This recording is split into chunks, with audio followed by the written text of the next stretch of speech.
Hello and welcome to our asynchronous workshop on personal statements. We'll be covering personal statements to apply for admissions to University of Washington Bothell and also your major. I'm Eric Eccles. I run the Writing and Communication Center. I'm also affiliate faculty for IAS and teach in the first year writing program. Let's get started.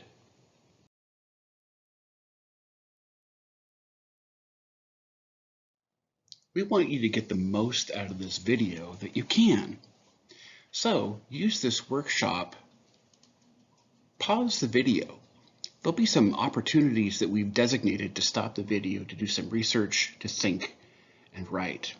You can stop the video anytime, take a break, and come back to it later. Use it as many times as you'd like. You can access it anytime. Skip forward or jump back to review something you missed or need to hear again.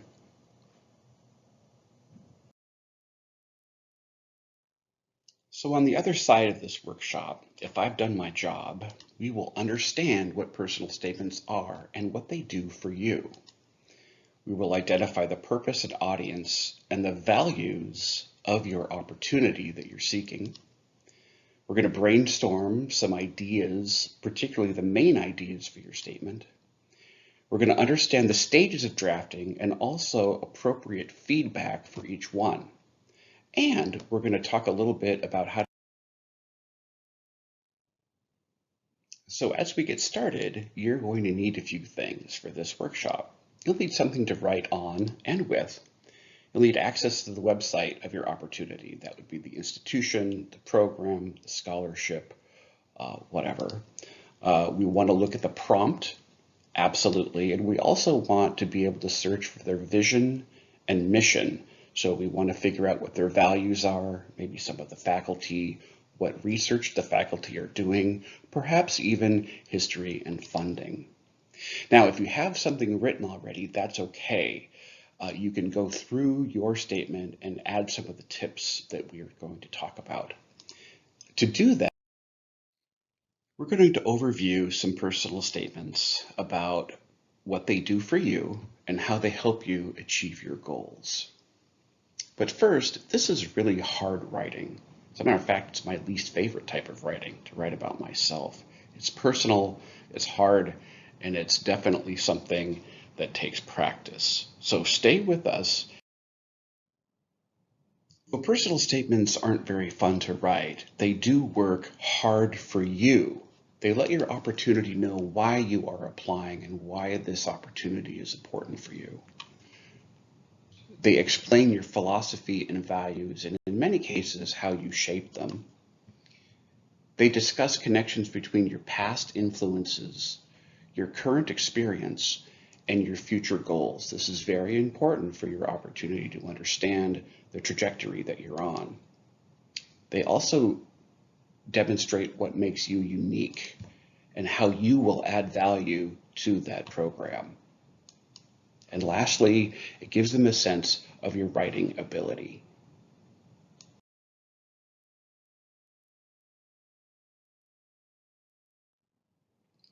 So over the last more years than I care to admit, I've read a lot of personal statements written by students.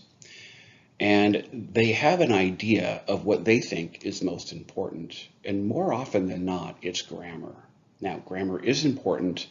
If it's getting in the way of what you're trying to say, then that's something that needs to be addressed. But small errors are not that big of a deal. They think that flow or transitions or organization is one of the most important things. And they're not wrong, but there are more important things. Folks think that they need to be deeply personal. Sometimes, but not often. And it has to be well written. Well, that is true. It does have to be well written, but mostly it has to be clear. Your ideas have to be clear to the reader. The organization has to be easy to follow and logical. You have to be honest. Of course, you cannot lie or make a bigger deal about some of your experiences. Your statement has to be engaging. It has to pull your audience in and make them interested about you and your application. But most importantly, it has to address the prompt.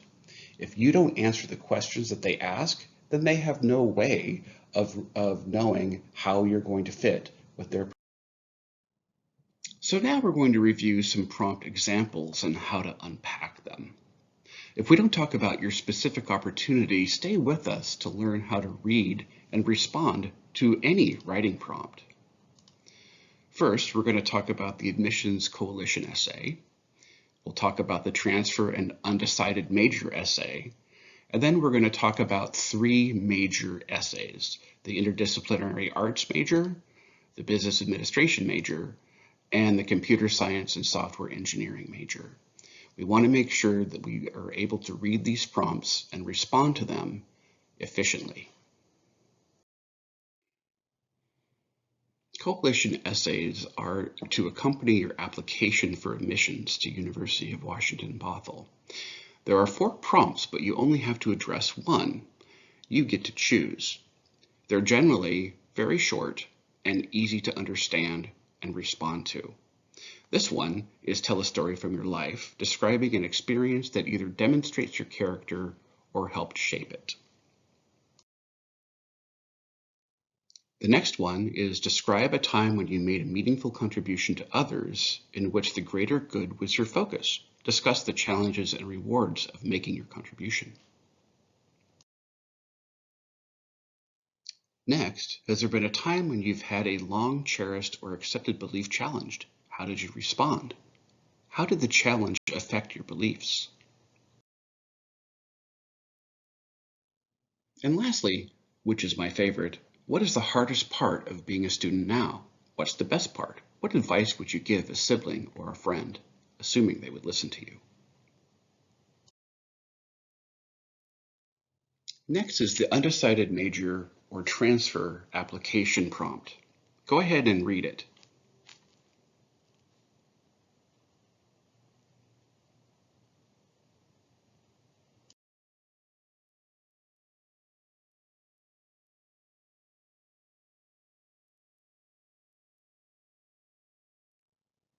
Now we're getting into the major prompts that pre-major students have to write as they apply to their major at University of Washington, Bothell. Take a moment and read through this prompt for the Interdisciplinary Arts and Sciences School. Then we'll unpack it.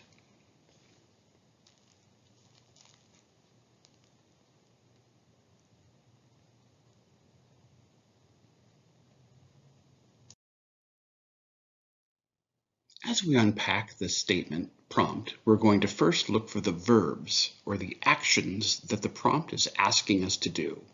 We're going to explain and describe. So first, we're going to explain our motivation. Why do we want to enter this program? Again, this is a really common question. Next, we're going to describe your relevant coursework or experience. Okay?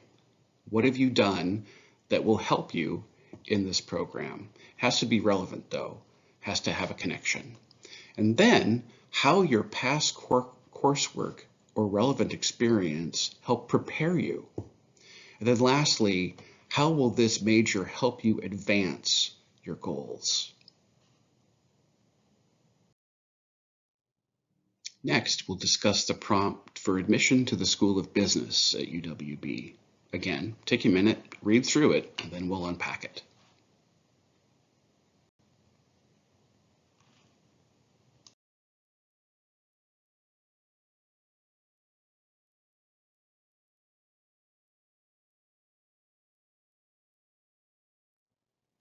The only verb here is to address. We're going to address the preparation and motivation to enter the school. Again, why you want to do it and how you've prepared. Then, how will you contribute to the educational experience of other students? What will you bring to that program? And then lastly, other factors that you would like them to consider. You might talk about your academic or personal challenges and how you've overcome them. Lastly, this is the personal statement prompt for the Computer Science and Software Engineering program at UW Bothell. Take a minute and read through it, and then we'll unpack it.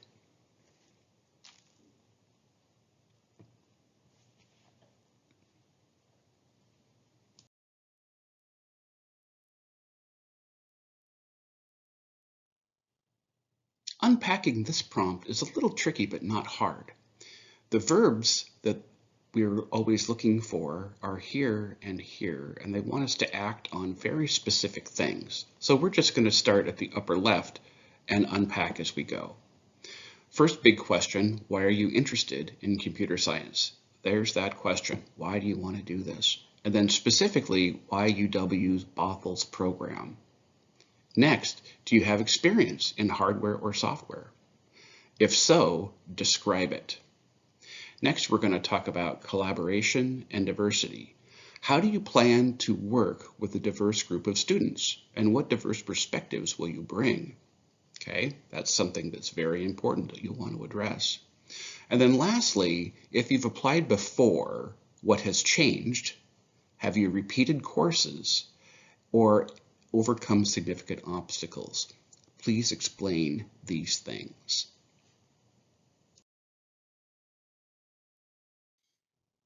All right, let's try addressing a prompt together. The WaCC is always hiring peer consultants. I ask applicants to submit a cover letter that answers 3 questions. If they don't answer the questions, I don't move them further on in the process. Read the prompt in the next slide. Based on what's there, what do we value at the WaCC? And what information is missing? Okay, as we break down this prompt, why do you want to work at the WaCC? Well, that's one of those questions that we see everywhere. Next, how could you contribute to the mission and goals of the WaCC? And lastly, what experience do you bring to the position that would guide your work with diverse writers? So what do we learn about the values here? We want to look for the mission and goals of the WaCC. We obviously value diversity and inclusion. And why do you want to do that, and how will you help? So the prompt question wants us to address how we would contribute to the mission and goals of the WaCC. Here's a screen cap of our mission statement. Take a moment and read through it. Pause the video if you need to. Look for keywords.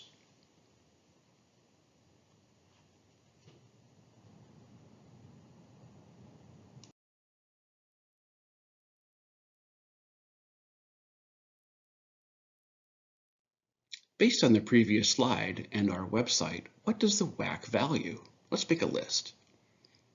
We value working with students of all abilities, no matter if you're learning English, struggling with academic English, writing a novel or a graduate thesis. We enjoy working with you and we can help. We focus on reading, writing, and presentations. Anytime you need to make a point to an audience, we can help you do that clearly and concisely. Our goal is to make stronger, more confident writers and communicators. We absolutely value diversity, equity, and inclusion. We are collaborative teachers. Scholarship and pedagogy is the foundation of our work.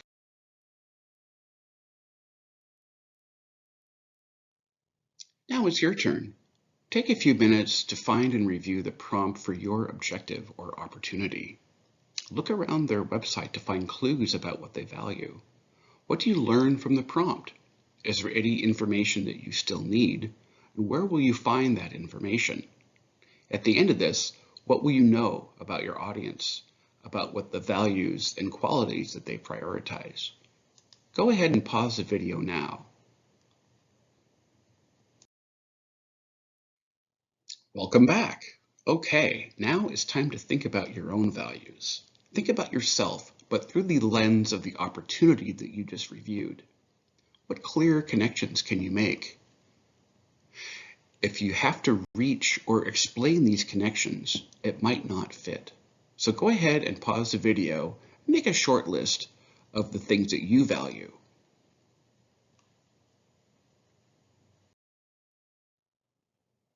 Welcome back again. So now we have your values, skills, experience, and education, and for the most important part, the why you want to embark in this opportunity. And we have your opportunities, values, qualities, mission, and vision, and most importantly, what they have to support you and your goals. So now let's put them together.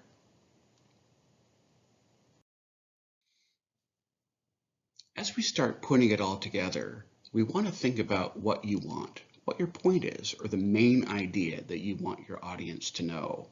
It could be one of these.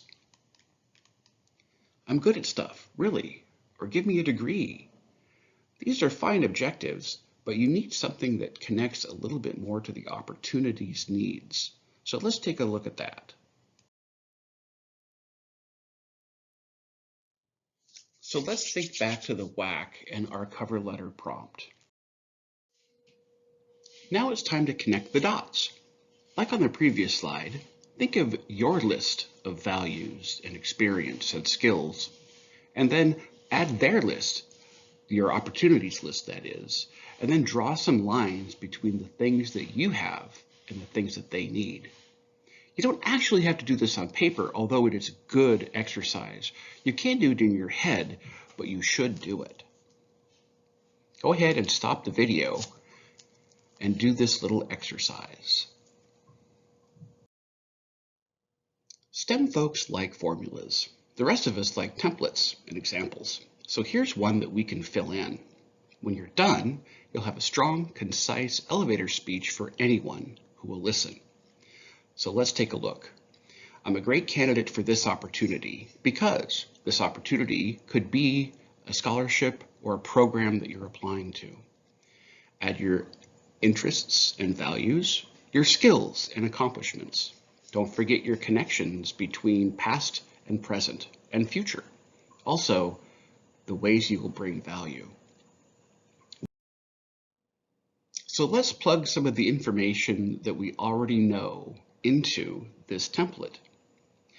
So let's think back to our bird-watching, polo-playing, competitive eater.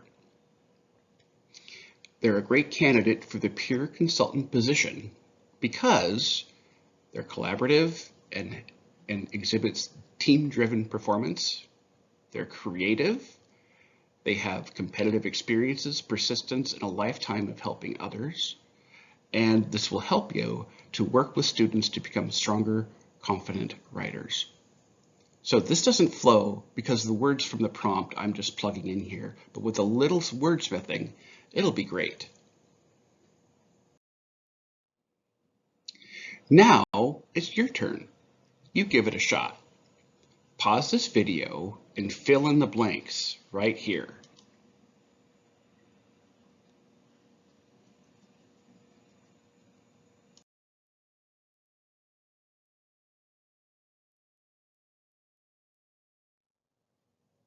Now it's time to start writing, but let's review the pieces we have to put together.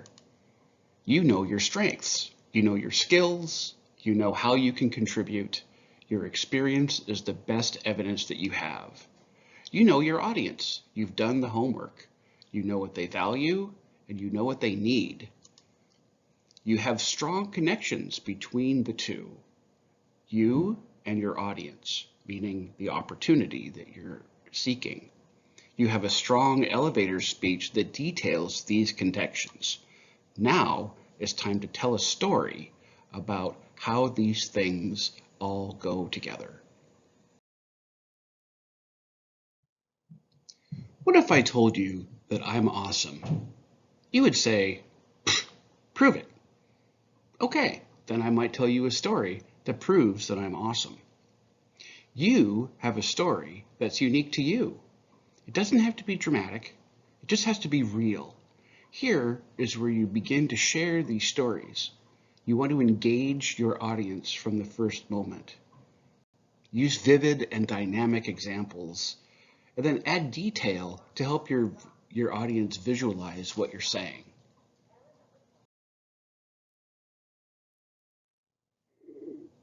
I once had a professor that I was turning in a series of thesis statements for a project. The first one I sent, he replied, "Oh, I didn't know that, but I don't really care. Okay, I thought that was a little harsh, but we moved on. The next one I sent, he said, oh, I did know that, but I still don't care. Undaunted, I try again. The last one, he said, ooh, I didn't know that, and I do care. These are the levels of significance that you want your audience to feel that they care about. Focus on the so what. Why am I supposed to care about this? Rather than just the what.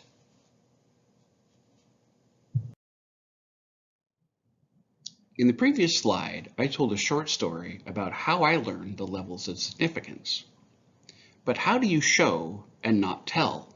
How do you say you're awesome without saying, I'm awesome? So here this person is saying, I'm ambitious and driven. What does that even mean? Here is some elaboration on that. Take a minute and read it.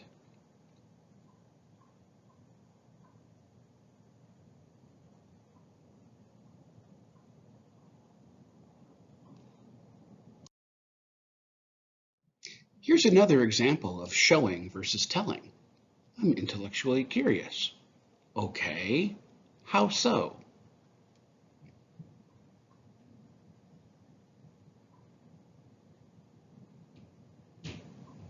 This is an excellent example of showing. There's detail, and it also draws us into their answer.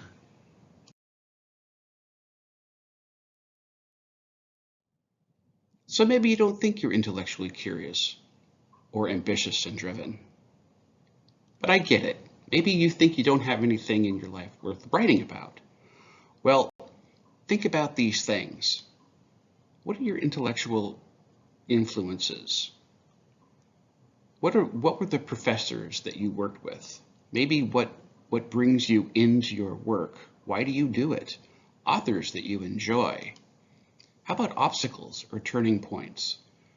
Many people enter a program or a major and then decide, that's not really what I want to do. And then they have a turning point. They go a different direction. What's been difficult for you? Maybe it's finances. Maybe it's math. You might consider talking about that. How did you prepare to go to college? How did you prepare for your major? How did you prepare to do anything that you've done? What skills do you have? Earlier in this presentation, I talked about connecting your past to your present to your future. So here is a nice way to do that. Past experiences inform present research that extends to future research.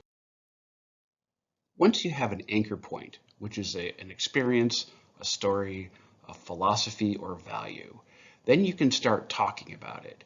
You can try to connect it to present experiences, classes, activities, and then your future plans. So you started writing, so let's talk about detail. Read through this paragraph and think about it. It's perfectly fine. This isn't a trick question, but how would you improve it? What do you think is missing? Take a moment and read through it.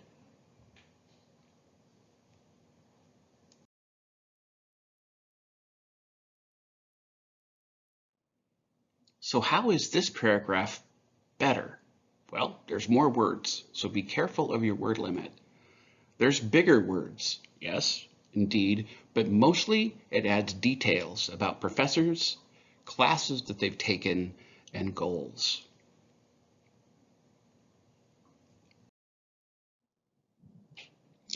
Now we're in the home stretch. Let's talk about actual writing and not planning to write. No matter your writing style, which for some of us is organizational, it could be outline driven, or for others, it could be just sitting down and letting the words flow onto the paper. You write, you revise, you review. You write, you revise, you review. And then this is a cycle that you just go and go and go. We have a saying that work is never done, it's just due. and that is certainly true for personal statements. As you sit down to write, I'd like you to consider this quote by Anne Lamott in her book, Bird by Bird. Stop the video and read through it. What I'd like you to know is that even the best writers do not just sit down, crack their knuckles, and write something that is worth turning in.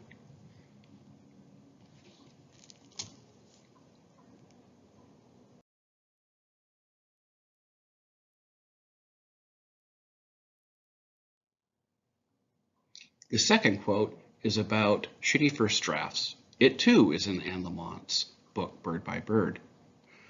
Stop the video and read through it.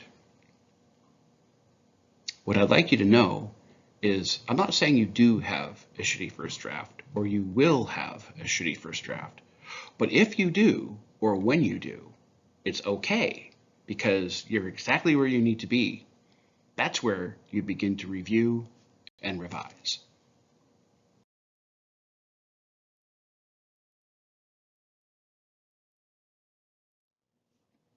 As you write, keep these things in mind. Most importantly, address all the criteria indicated in the prompt. Write in your voice.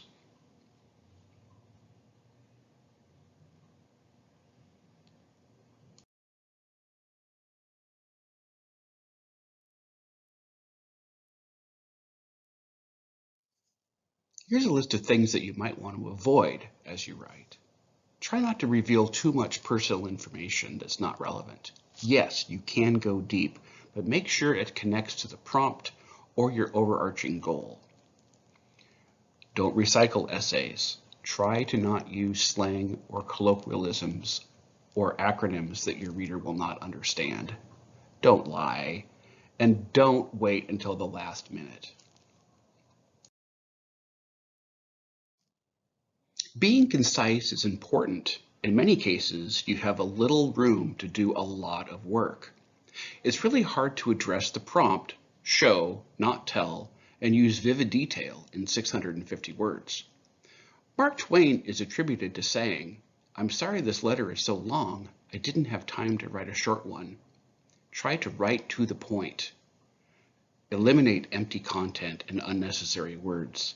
Do not be vague and general.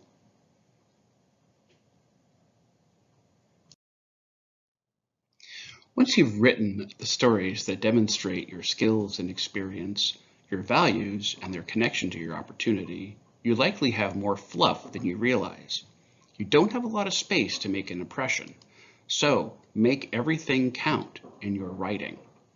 Make sure that every sentence has an objective that connects to what your reader needs to know. Does this sentence directly connect to either a prompt or your overarching goal? So here's an example. Your prompt or goals should connect to a story about an internship that you might have done. Now, if you're going to tell us about getting snacks on your way to campus, you can do that, but it has to directly connect. I would say that the story about the internship does connect, but the story about the snacks does not.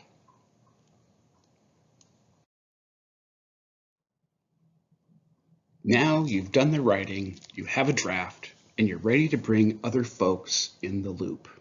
Now, this can be hard because, as I said earlier, this type of writing is very personal, and sharing your writing with others is also personal.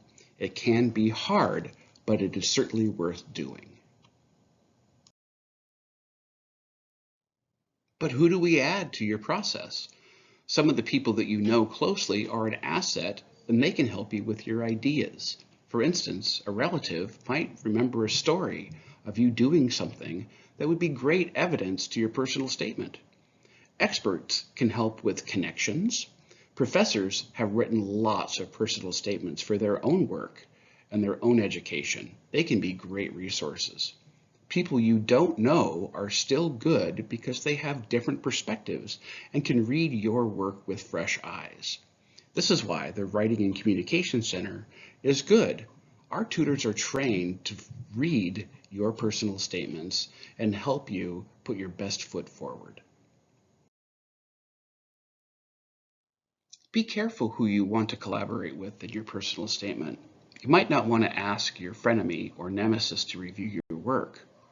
Remember, you want constructive feedback that is meaningful and substantive. Go ahead and take a minute and read this cartoon. I think it's funny.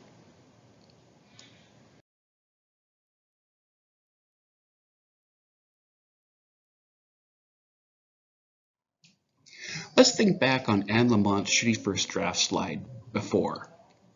In the downdraft, you're going to want to have feedback that is about the ideas. Are the ideas clear? Do they make sense? In the next draft, or the updraft, focus on content and organizational revisions.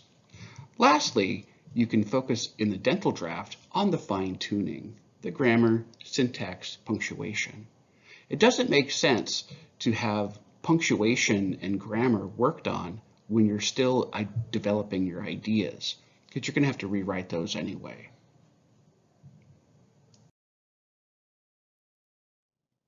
Let the tutors at the Writing and Communication Center help you with your personal statement and stack the odds in your favor.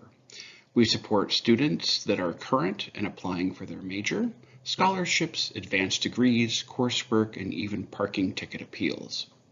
We also help students applying for admission to UWB. You can make an appointment in person, virtually via Zoom, or send your paper in via email. We can help you with pre-writing, brainstorming, outlining, composing, composition, organization, grammar, syntax, punctuation, and most importantly, addressing that prompt.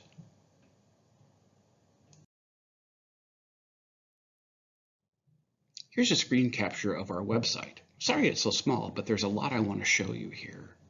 You can drop into our Zoom room anytime that the WaCC is open using this button right here. If you're a current student and you'd like to make an appointment using EAB Navigate, you can use that button right there. If you're not a student, here's a short link that you can fill out a little survey and we will get back to you regarding your appointment times and dates. You can also submit your paper via email online that we'll respond to and send back to you.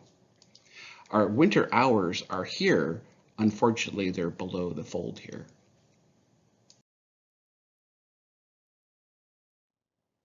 Well, that's it. Thank you for staying with me for the previous 32 minutes. I hope you have a happy Husky day, and most of all, good luck.